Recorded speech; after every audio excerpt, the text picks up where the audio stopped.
News కు స్వాగతం. ముందుగా హెడ్లైన్స్. వక్ఫ్ సవరణ చట్టంపై వాదనలు, సుప్రీంకోర్టు కీలక ఆదేశాలు.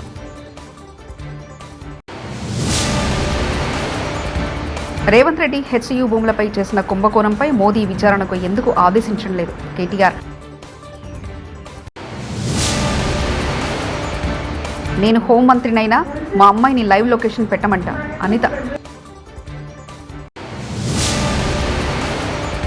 గోశాల వద్ద ఘోరాల్ని వెలికితీస్తామని కూటమి నేతలకు భయం పట్టుకుంది. పార్లమెంటు ఆమోదం పొందిన వక్ఫ్ సవరణ చట్టాన్ని వ్యతిరేకిస్తూ దాఖలైన పిటిషన్లపై సుప్రీంకోర్టు గురువారం విచారణ చేపట్టింది. అందులో భాగంగా సుప్రీంకోర్టులో వాదనలు ప్రారంభమయ్యాయి.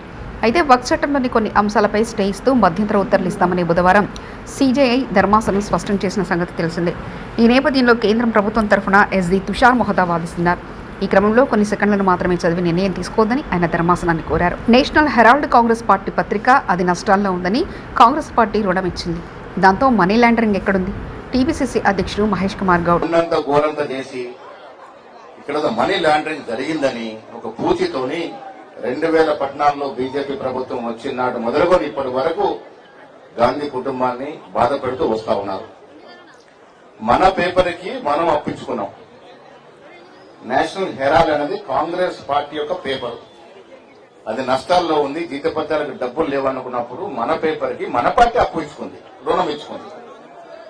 దాంట్లో మనీ లాండరింగ్ ఎక్కడి నుంచి వచ్చిందో అర్థం అవట్లేదు. బీఆర్ఎస్ కార్యకర్తలపై కాంగ్రెస్ కార్యకర్తల దౌర్జన్యం. కళ్యాణ లక్ష్మి చెక్కుల పంపిణీ కార్యక్రమంలో బీఆర్ఎస్ నాయకులపై దాడి చేసిన కాంగ్రెస్ కార్యకర్తలు. రంగారెడ్డి జిల్లా కందుకూరు మండల పరిధిలో కళ్యాణ లక్ష్మి చెక్కులు పంపిణీ చేస్తున్న బీఆర్ఎస్ ఎమ్మెల్యే సబితా ఇంద్రారెడ్డి కేసీఆర్ గురించి, కాంగ్రెస్ హామీల గురించి ప్రస్తావించారు. దీంతో బీఆర్ఎస్ నాయకులు కార్యకర్తల మీద దాడికి పాల్పడ్డారు. కాంగ్రెస్ కార్యకర్తలు 100 రోజులు మీకు గ్యారెంటీ కార్డు ఇచ్చి నోటి సంతకాలు పెట్టి 100 రోజులలో ఈ 6 హామీలు 6 9 ఉంటే ఈ 9ని మేము 100 రోజులలో చేస్తామన్నారు. 100 రోజులలో చేయకపోతే మేము అడగకపోతుంటే అయినా మీకు ఇక్కడ ఉన్న మా సోదరుల చేతులు ఏముండదు. పైన ప్రభుత్వం దృష్టికి తీసుకుపోతారని ఆలోచన. మేము పోయినప్పుడు ఇట్లా అడుగుతున్నారు కింద, కాబట్టి మీరు చేయండి అని పైన ఉన్న ప్రభుత్వం దృష్టికి తీసుకుపోవాలని మాత్రమే చెప్తున్నాను. మళ్ళీ చెప్తున్నాను, తులం బంగారం బాకీనే. తులం బంగారం ఖచ్చితంగా బాకీ. 1,00,000 రూపాయలు ఇచ్చినారు, 1,00,000తో పాటు తులం బంగారం ఇవ్వాలా? ఒకటి మాత్రం వాస్తవం.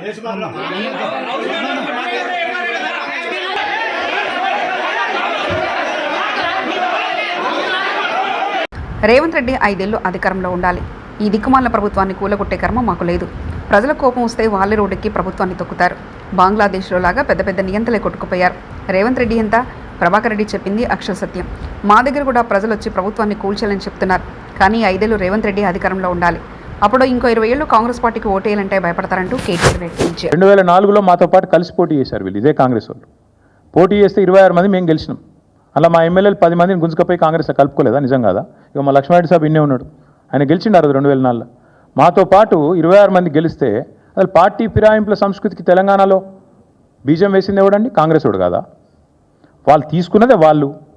మరి ఇప్పుడు నీవు నేర్పిన విద్య నీరజాక్ష అన్నట్టు మొన్న కూడా మళ్ళీ 10 మందిని తీసుకున్నారు కదా. ఇప్పుడు పాపం వాళ్ళు ఎక్కడున్నారో వాళ్ళకి ఎదులో త్రిశంకు స్వర్గంలో కడియం శ్రీయర్ నడితే ఏ పార్టీలు ఉన్నాయంటే నాకేం తెలుసు అంటుండు. 10 మంది ఉన్నారు, ఏ పార్టీలు ఉన్నాయో ఎవడు చెప్పలేడు. పాపం వాళ్ళ బతుకంత ఘోరంగా అయిపోయింది అలా అధ్వానంగా. నేనేమంటున్నా అంటే చేసిన వెధవ పనులన్నీ చేసి మా ప్రభుత్వాన్ని హెచ్సియులో జింకలు చనిపోయాయనేది అబద్ధం. అదంతా ఏఐ ఉపయోగించి సృష్టించారు. TPCC chief Mahesh Kumar Goud. శుద్ధ అబద్ధము, అలాంటి సంఘటన జరగలేదు. సంతోషం అంటే ఏనుగులు ఉన్నాయని చెప్పలేదు. ఇంకా వాళ్ళు ఏనుగులు ఉన్నాయని చెప్తే అది కూడా బాగుండేది. అది కూడా పెట్టారా? ఏనుగులు పెట్టారు, పులులు పెడతారు. పోక్సోలో కేవలం 60% మంది నిందితులు 18 ఏళ్లలోపు వారేనని, 20 ఏళ్లలోపు వారు 20% మంది ఉన్నారని హోంమంత్రి వంగలపూడి అనిత అన్నారు. విశాఖలో మహిళా రక్షణకు కలిసికట్టుగా అనే కార్యక్రమాన్ని ప్రారంభించిన అనంతరం ఆమె మాట్లాడారు. అన్ని విద్యాలయాల్లో ఫోక్సో చట్టంపై అవగాహన కార్యక్రమాలు నిర్వహిస్తున్నట్లు తెలిపారు. స్వీయ క్రమశిక్షణ ఒక సబ్జెక్టుగా పాఠాల్లో చేర్చుతామన్నారు. రిఫ్లెక్ట్ అయిన వెంటనే అబ్బాయిని తీసుకెళ్లి జ్వానాలకు వేస్తారు. ఎన్నో సంవత్సరాలు పడుతుంది. ఏముంది, బెయిల్ నుంచి బయటకు వస్తాడు, తర్వాత వాడు పనులు చేసుకుంటాడు. ఎప్పుడుకో అయితే అది లేని శిక్ష. అప్పుడు మన పెద్దవాళ్ళైపోయి అందరూ మర్చిపోతారులే అని మీరు అనుకుంటారు. కానీ ఈ రోజులు అలా లేవు. పోక్సో కేసులకి ప్రతి ఒక్క జిల్లాలోని కూడా స్పెషల్ కోర్ట్స్ నడుస్తున్నాయి, స్పెషల్ జడ్జెస్ ఉన్నారు. ఒక్కసారి పోక్సో కేసు పడింది అన్న తర్వాత వారికి జీవిత ఖైదు 25 సంవత్సరాల జీవిత ఖైదు ఒక్కొక్కసారి అబ్బాయి చేసిన ఎఫెన్స్ బట్టి 2 times ఆఫ్ జీవితం. గోశాల వద్ద ఘోరాలను వెలికి తీస్తామని కూటమి నేతలో భయం పట్టుకుందని మాజీ టీడీపీ చైర్మన్ భూమన కరుణాకర్ రెడ్డి ఆరోపించారు. గోశాల మరణాలపై టీడీపీ ఎక్స్ వేదికగా ఛాలెంజ్ చేసింది. టీడీపీ సవాల్ను మాజీ టీడీపీ చైర్మన్ భూమన కరుణాకర్ రెడ్డి స్వీకరించారు. ఛాలెంజ్లో భాగంగా ఉదయం 10 గంటలకు గోశాలకు బయలుదేరిన భూమన కరుణాకర్ రెడ్డి, ఎంపీ గురుమూర్తి, మాజీ డిప్యూటీ సీఎం నారాయణస్వామి, వైఎస్ఆర్సీపీ కార్యకర్తలను పోలీసులు అడ్డుకున్నారు. దీంతో పోలీసుల తీరుపై ఆగ్రహం వ్యక్తం చేస్తూ రోడ్డుపై పడుకుని నిరసన వ్యక్తం చేశారు. పాలనలో ఎగ్జిక్యూటివ్ ఆఫీసర్గా ఉన్నటువంటి జవహర్ రెడ్డి గారు, వారు వృత్తిరీత్యా వెటర్నరీ డాక్టర్.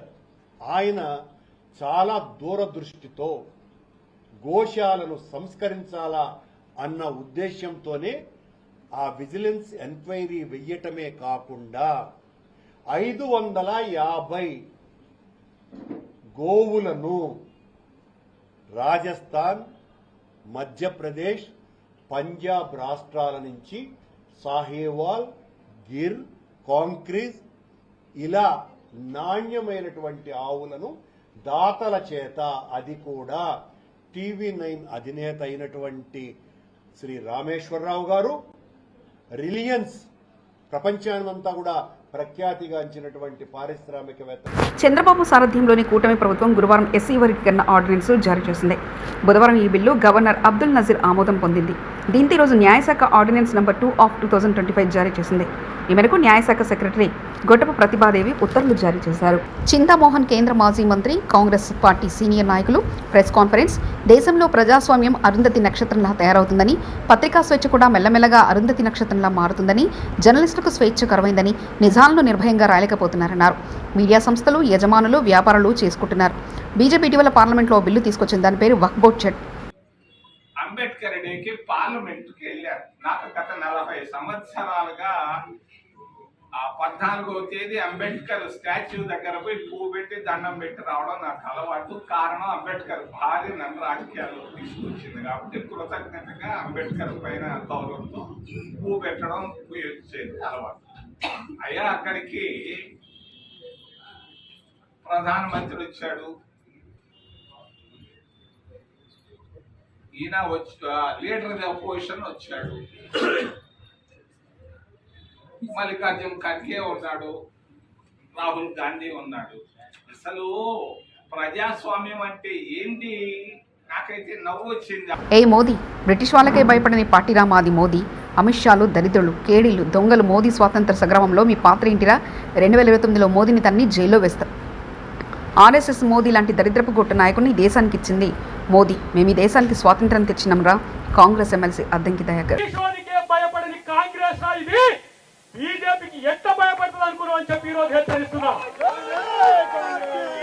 మోడీ, అమిత్ షా ఒక కేడీలు, ఈ దొంగలు ఇవాళ దేశం కొరకు ప్రాణాలు అర్పించిన కుటుంబం మీద కక్ష కట్టిండు దరిద్రులు.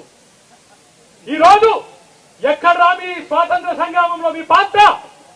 ఇవాళ సెంటు భూమి కూడా లేదు, ఇల్లు కూడా లేని కుటుంబం మీద ఈడీ కేసు పెట్టి ఇవాళ మీరు బెదిరించాలని చూస్తే, ఇవాళ గాంధీ కుటుంబానికి మేమందరం కూడా సభ్యులమే. మీరు అందరూ గుర్తుపెట్టుకోండి. నేను అంటున్నా 2029 లాస్ట్ మోడీ. చంద్రబాబు హయాంలో వెలుగులు అనేవే ఉండవని, ఆయన పేరు వినగానే గుర్రాలతో తొక్కించడం, తుపాకులతో కాల్చడం వంటివి గుర్తుకొస్తాయంటూ వైఎస్ఆర్సీపీ ఎమ్మెల్సీ మొండెతోక అరుణ్ కుమార్ వ్యాఖ్యానించారు. ఈ 10 నెలల్లో ట్రూ అప్ ఛార్జీల పేరుతో జనాల్ని పీడిస్తున్నారని ఆయన మండిపడ్డారు. గురువారం ఆయన మీడియాతో మాట్లాడుతూ కూటమి ప్రభుత్వం దొడ్డిదారుణ దోచుకుంటుందని ధ్వజమెత్తారు. చంద్రబాబు నాయుడు గారి గురించి ప్రజలకు తెలియనిందేం కాదు. అయినప్పటికీ కూడా ఏమో గతంలో చంద్రబాబు నాయుడు గారు ఏదైతే విద్యుత్ రంగంలో ఆయన గురించి చెప్పాలంటే తుపాకీ కాల్పులు, గుర్రాలతో తొక్కించడం, బషీరాబాదు కాల్పుల ఘటన. నిజామాబాద్ రూరల్ నియోజకవర్గంలోని ఇందల్వాయి మండలం పెట్రోల్ బంకులో అగ్నిమాపక వారోత్సవాల్లో భాగంగా నిజామాబాద్ రూరల్ అగ్నిమాపక ఫైర్ ఆఫీసర్ విక్రమ్ ఆధ్వర్యంలో వాహనదారులకు, ప్రజలకు అవగాహన కల్పించారు.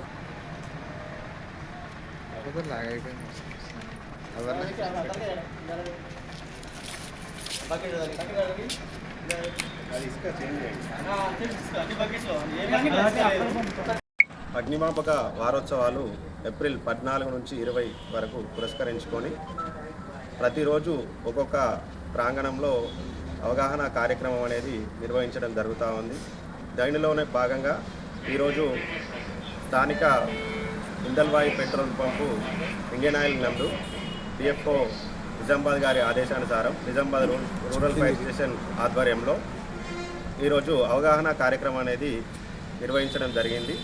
ఈ కార్యక్రమంలో పెట్రోల్ పంప్ నందు వేసవి కాలంలో సుదూర ప్రాంతాల నుంచి వాహనాలు అనేటివి రావడం జరుగుతూ ఉంది. కాబట్టి అట్టి వాహనాల యొక్క ఇంజన్లు ఎండ తీవ్రతకు అప్పటికే చాలా వేడి దృష్ట్యా పెట్రోలు మరియు డీజిల్ ఫిల్ చేసే క్రమంలో అగ్ని ప్రమాదాలు. పట్టణంలోని నగర కార్పొరేషన్ కార్యాలయం దరి శ్రీ పోతులూరి వీరబ్రహ్మేంద్ర స్వామి విగ్రహం వద్ద సమాజ సేవకుడు పట్నాల శ్రీనివాసరావు ఏర్పాటు చేసిన చలివేంద్రాన్ని జిల్లా పౌరవేదిక అధ్యక్షుడు బీశెట్టి బాబుజీ ప్రారంభించారు. ఈ సందర్భంగా బాబుజీ మాట్లాడుతూ పండ్ల వ్యాపారి అయిన శ్రీనివాసరావు వేసవిలో తాపాన్ని తట్టుకునేందుకు స్వంత ఖర్చులతో రోజు 25 క్యాన్ల చల్లని నీటిని అందించడం పట్ల అభినందనలు తెలిపారు. ఇటువంటి వారిని ఆదర్శంగా జనహితం కోరుతూ సేవా కార్యక్రమాలు చేపట్టాలన్నారు. కావాలని ఫ్లెక్సీ పెట్టుకొని వ్యాపారం చేస్తుంది ఒక మన పట్నాల శ్రీనివాసరావే. అలాగే వీళ్ళందరినీ పూర్తిగా దగ్గరికి చేర్చి ఇక్కడ వ్యాపారం చేస్తున్న వాళ్ళందరినీ కూర్చోబెట్టి తన సొంత నిధులతో ఈరోజు చలివేంద్రాన్ని మున్సిపల్ కార్యాలయానికి ఆపోజిట్గానే ఇక్కడే ఏర్పాటు చేయడం అభినందనీయం. ఇలాంటి అందరూ ప్రోత్సహించాలి. సమాజ హితాన్ని కోరుకునే వాళ్ళు, జనహితాన్ని కోరుకునే వాళ్ళు, ప్రజలకు పనికొచ్చే ఏ పని చేసినా అందరూ సంయుక్తంగా సహాయ సహకారాలు అందించాలి.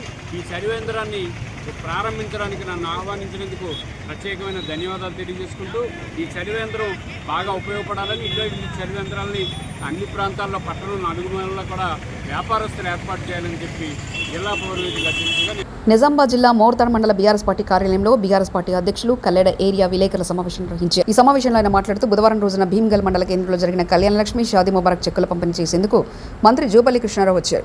ఈ కార్యక్రమంలో ఆడబిడ్డల పెళ్లికి ₹1,00,000తో పాటు తులం బంగారం ఇస్తామని చెప్పిన ముఖ్యమంత్రి రేవంత్ రెడ్డి అధికారంలో వచ్చిన నెల రోజుల తర్వాత తులం బంగారం ఇస్తామని చెప్పి ఇప్పుడు 16 నెలలు గడుస్తున్నా ఇవ్వకపోవడంతో ప్రజల తరఫున ఎమ్మెల్యే ప్రశాంత్ రెడ్డి బీఆర్ఎస్ నాయకులు పాల్గొన్నారు.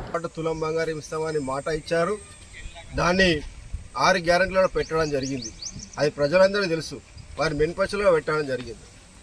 ఇప్పుడు గద్దెనెక్కిన 16 నెలలైనా ఇంతవరకు మరి కేసీఆర్ గారు ఇచ్చినటువంటి ₹1,00,000 ఇస్తున్నారు తప్ప తులం బంగారు కొత్తగా ఇవ్వడం లేదు. దీన్ని మేము బీఆర్ఎస్ పార్టీ తరఫున ప్రజల తరఫున మేము ప్రశ్నిస్తే మా పైన కేసులు లాఠీ చార్జీలు వేస్తూ ఉన్నారు. దీన్ని మేము తీవ్రంగా ఖండిస్తూ ఉన్నాం. ఈరోజు ప్రజల తరఫున మేము వచ్చినాం ఇక్కడ మోర్తాడ్ పోలీస్ స్టేషన్కు. మా బాల్కొండ నియోజకవర్గం తరఫున ఇవాళ రేవంత్ రెడ్డి గారు ఏదైతే కళ్యాణలక్ష్మి షాదీ ముబారక్ కింద తులం బంగారం ఇస్తారని మాట ఇచ్చి తప్పిరో వారిపైన మరి ప్రజల తరఫున చీటింగ్ కేసు పెట్టాలని మరి స్థానిక ఎస్ఐ గారు విక్రమ్ గారికి వినతి పత్రం ఇవ్వడం జరిగింది.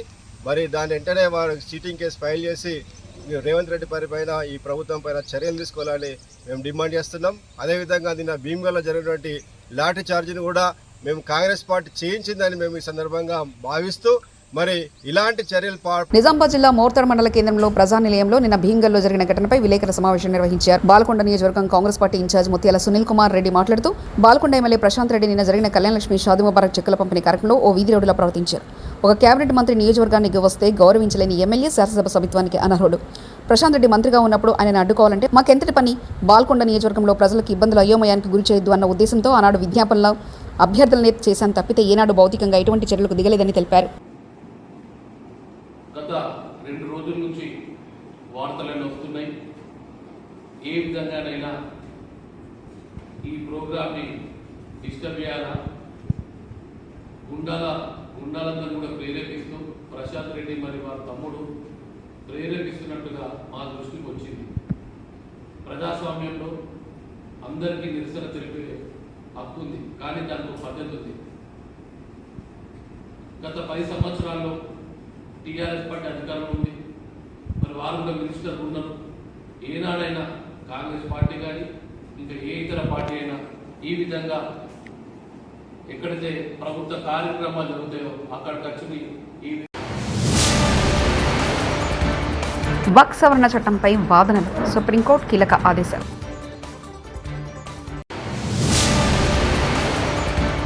రేవంత్ రెడ్డి హెచ్యూ భూములపై చేసిన కుంభకోణంపై మోదీ విచారణకు ఎందుకు ఆదేశించడం లేదు? కేటీఆర్. నేను హోంమంత్రినైనా మా అమ్మాయిని లైవ్ లొకేషన్ పెట్టమంటా. అనిత. గోశాల వద్ద ఘోరాల్ని వెలికి తీస్తామని కూటమి నేతలకు భయం పట్టుకుంది. ఇవి బులెటిన్ విశేషాలు.